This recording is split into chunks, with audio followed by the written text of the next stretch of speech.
Students, आज हम अपने bio by Amod sir YouTube channel में आपको ईआर के बारे में बताएंगे। पिछले वीडियो में आप लोगों ने गाल्जी बॉडी के बारे में देखा। अब की वीडियो में आपको हम एंडोप्लाज्मिक रेटिकुलम अंतःप्रद्रव्य जालिका के बारे में चर्चा करेंगे। तो हम सबसे पहले जानेंगे ईआर होता क्या है, ईआर की खोज किसने किया, ईआर को ईआर कहते क्यों हैं, इसकी स्ट्रक्चर कैसी होती है। तो आप लोगों ने इसको अपने एनसीईआरटी के चैप्टर के अकॉर्डिंग इसका स्टडी करेंगे। तो ध्यान रखिएगा कि ईआर जो होता है या कोशिका द्रव्य में, ईआर जो होता है कोशिका द्रव्य में पाया जाता है। आप लोगों ने पढ़ा होगा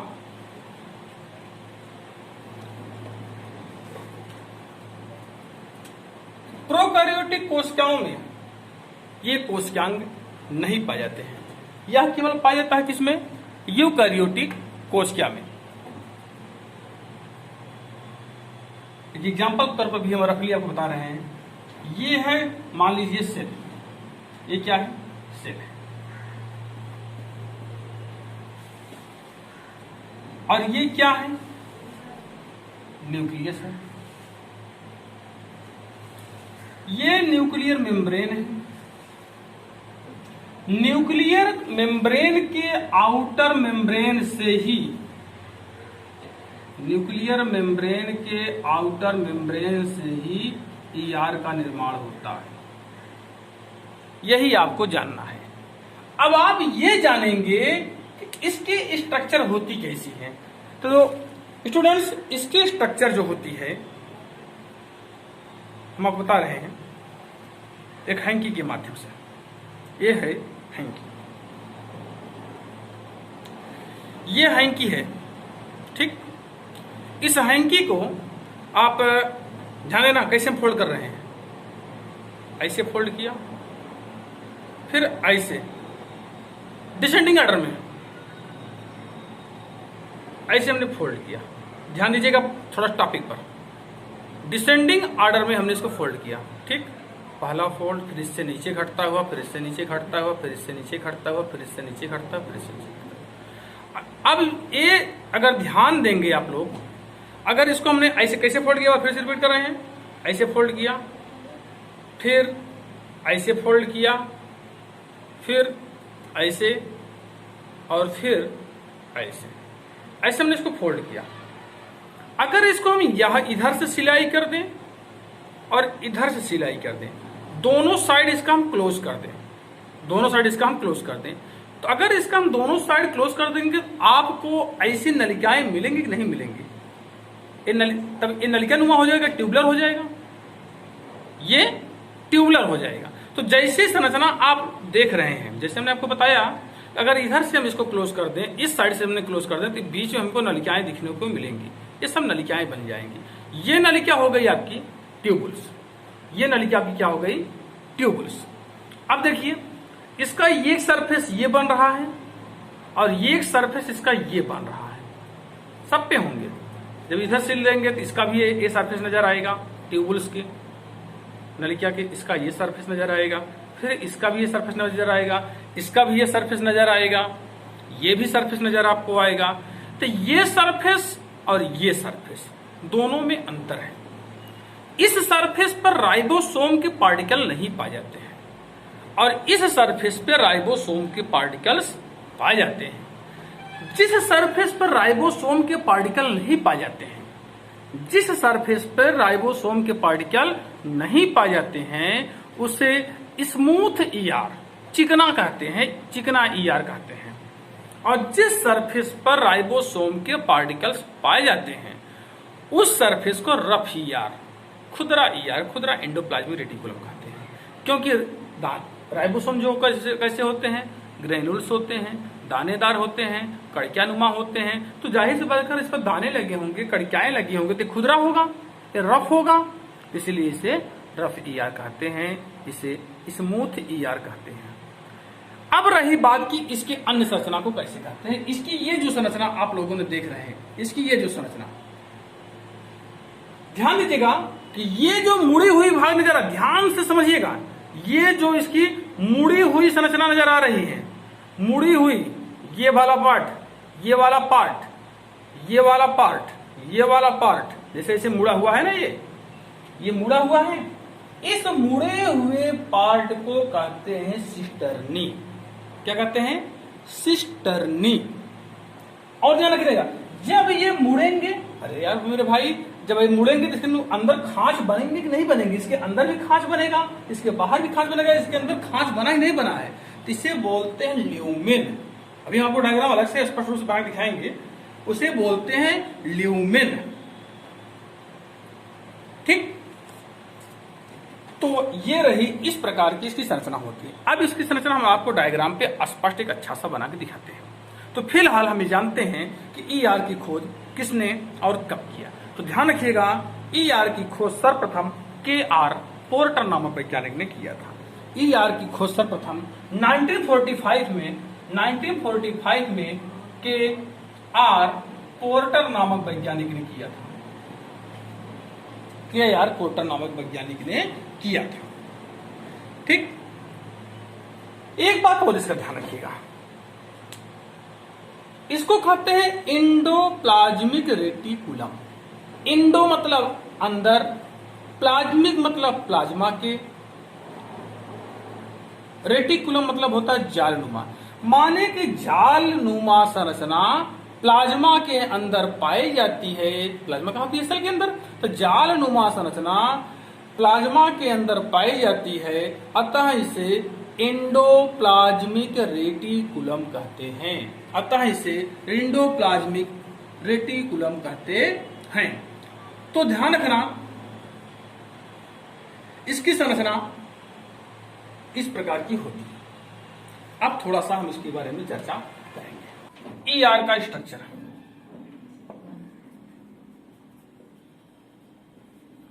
ईआर का स्ट्रक्चर, ये है न्यूक्लियस, ये है न्यूक्लियस, और ये बाहर का है न्यूक्लियर मेम्ब्रेन। न्यूक्लियर मेम्ब्रेन जैसे हमने आपको बताया कि ऐठी हुई, फोल्ड हुई हैंकी, जैसे हमने आपको फोल्ड किया हुआ हैंकी को आपको हमने दिखाया, उसी प्रकार से ये फोल्ड की हुई संरचना होती है। अंदर वाला जो भाग स्थान है, अंदर वाला जो स्पेस है, उसे बोलेंगे ईआर ल्यूमेन, ईआर ल्यूमेन। और जो बाहर का होता है उसे बोलते हैं एक्स्ट्रा ईआर ल्यूमेन। दूसरी बात आपको ये याद रखनी है, कि यह जीवद्रव्य में पाई जाने वाली सबसे बड़ी झिल्ली है। याद रखिएगा, यह जीवद्रव्य में पाई जाने वाली सबसे बड़ी झिल्ली है। यह मेरिस्टेमेटिक सेल में विभज्योतिकी कोशिकाओं में केंद्रक कला से लेकर के साइटोप्लाज्म तक यह फैली होती है। केंद्रक कला से लेकर के साइटोप्लाज्म तक से लेकर के फैली होती है। गलती हो गई, सॉरी।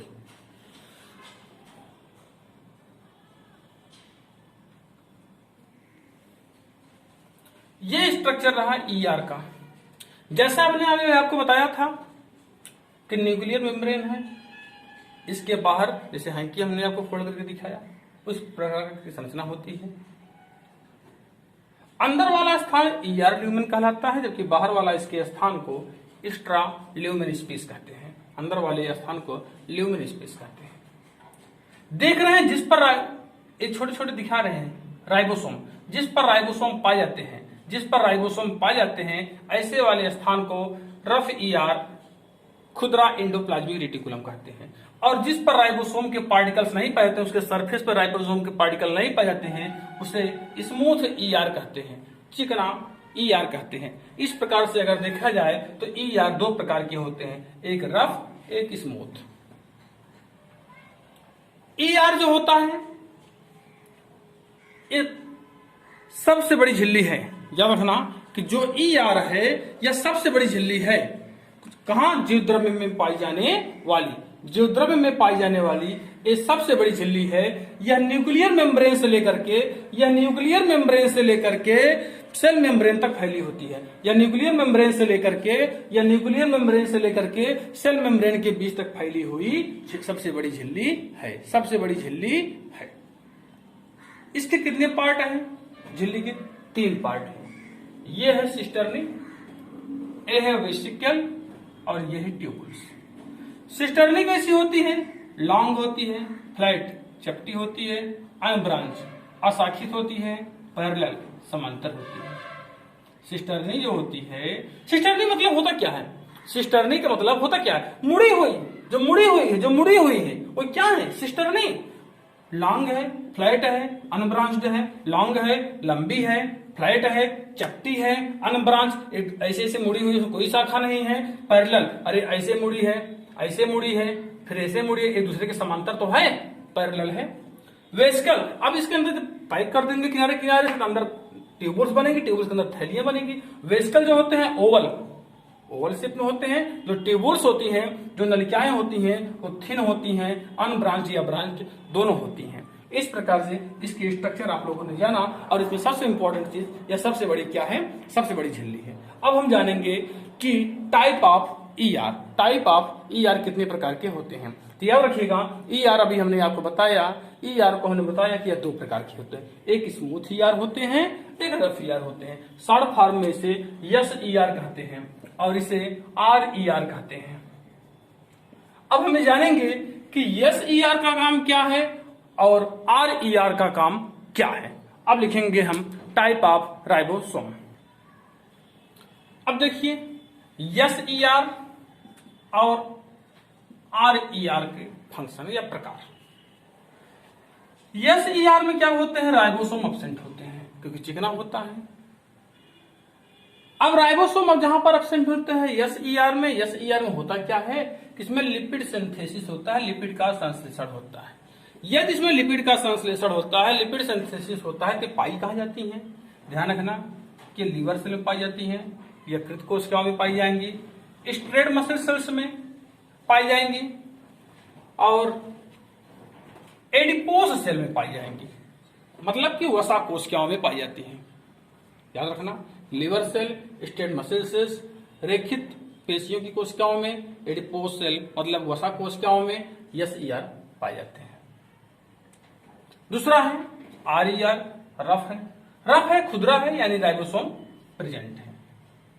राइबोसोम प्रेजेंट है, वो आपको कौन देता है? राइबोसोम का काम प्रोटीन सिंथेसिस में सहायता करना है। अतः इसमें कौन सा काम में सहायता करेगी? प्रोटीन सिंथेसिस में। ये पाई कहां जाएगी? पैंक्रियाटिक सेल में, अग्नाशयी कोशिकाओं में, प्लाज्मा सेल में और ग्लोबेट सेल में। ध्यान रखना कि आर ईआर इनमें पाई जाती है। अब हम जान लेते हैं कि इसका क्या केमिकल कंपोजिशन क्या होता है। 30 से 50% लिपिड होता है। 30 से 50% लिपिड होता है, जिसमें से इसमें से 70% फॉस्फोलिपिड होता है और इसके अलावा प्रोटीन और अन्य पदार्थ भी पाए जाते हैं। इस प्रकार से राइबोसोम के 2 प्रकार आपने पढ़ा, यस ईआर और रफ ईआर। अब हम आपको बताते हैं इसका फंक्शन क्या है, ईआर का फंक्शन क्या है। देखिए इसका फंक्शन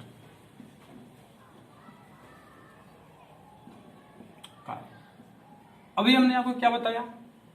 प्रोटीन सिंथेसिस में सहायता करती है और लिपिड सिंथेसिस में सहायता करती है। इस प्रकार से जो ईआर होता है या प्रोटीन सिंथेसिस और लिपिड सिंथेसिस में भी सहायता करती है। अगला बात यह है, इसका इंपॉर्टेंट बात, ये ग्लाइकोजन का संश्लेषण और संचय करती है। ध्यान रखना, चूहे की यकृत की कोशिकाओं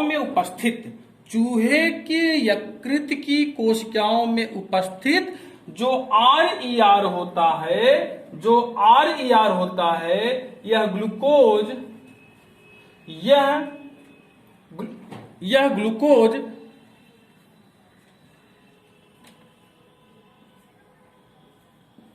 6-फास्फेट या ग्लूकोज 6-फास्फेट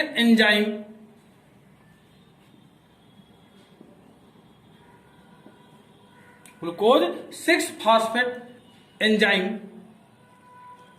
का संग्रह करती है। इस प्रकार से यह माना जाता है यह ग्लाइकोजन का संश्लेषण और संचय करती है।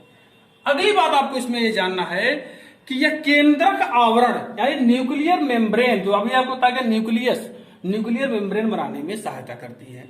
और यह ग्लिसरॉल, कोलेस्ट्रॉल और वसा के संश्लेषण के लिए स्थान प्रदान करती है। वसा के संश्लेषण के लिए स्थान प्रदान करती है।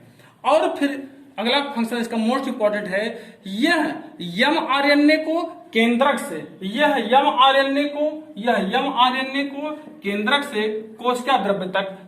से कोशिका द्रव्य तक पहुंचाती है। केंद्रक से कोशिका द्रव्य तक पहुंचाती है। ध्यान रखना क्या क्या बताया गया, lipid synthesis, protein synthesis, glucose का संश्लेषण और संचय करता है। किसमें देखा गया, पाया गया, चूहे में। कौन सा, ग्लूकोज 6-फॉस्फेट एंजाइम। इस प्रकार से अगर ये देखा जाए यह ग्लाइकोजेनेसिस क्रिया में सहायता करती है। उसके बाद फिर क्या बताया गया, यह न्यूक्लियर मेम्ब्रेन बनाने में सहायता करती है, ग्लिसरॉल, कोलेस्ट्रॉल का संश्लेषण करती है। और उसके बाद mRNA को केंद्रक से कोशिका द्रव्य तक यह पहुंचाने का कार्य करती है। ये इसके फंक्शन रहे। अब हम इसका एक इंपॉर्टेंट बात ये जानेंगे कि रफ ER पर राइबोसोम तो चिपका होता है। किसकी सहायता से चिपका होता है? दूसरी बात, अब मेन टॉपिक बता रहे हैं, एकदम एनसीईआरटी नीट लेवल के क्वेश्चन है कि जहां पर राइबोसोम पाया जाता है वहां पर तो राइबोसोम चिपका है, किसकी सहायता से चिपका है? और वैसे भी आपको पता है कि राइबोसोम 2 यूनिट होते हैं, एक बड़ा यूनिट होता है, एक छोटा यूनिट होता है। 70S राइबोसोम में भी और 80S राइबोसोम में भी एक बड़ा यूनिट और छोटा यूनिट तो चिपका होता है। तो जैसे कि छोटा यूनिट और ये बड़ा यूनिट, तो किसकी सहायता से चिपकते हैं? ऐसे चिपकते हैं कि ऐसे करके चिपकते हैं, माने ये छोटा वाले साथे से बड़े वाले साथे से दोनों ऐसे चिपकते हैं। इसमें आपको ये जानना है, सबसे इंपॉर्टेंट टॉपिक इसका ये है, ध्यान रखना।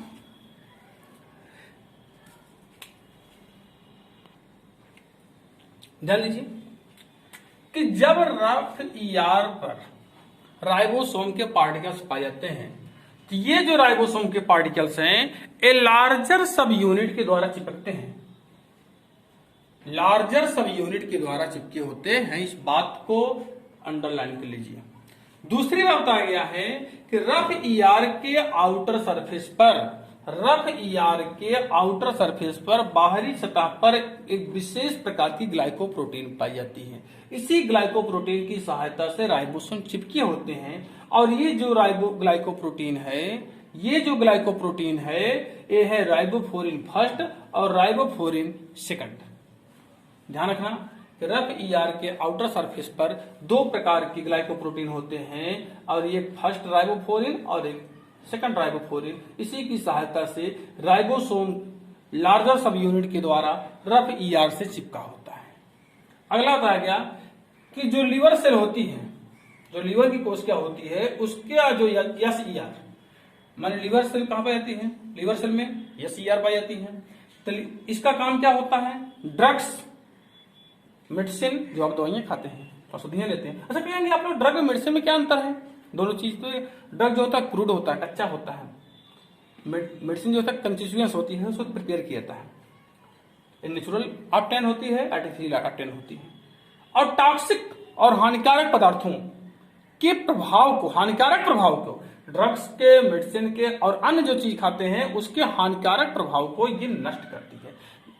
और इस प्रक्रिया को डिटॉक्सिफिकेशन कहते हैं।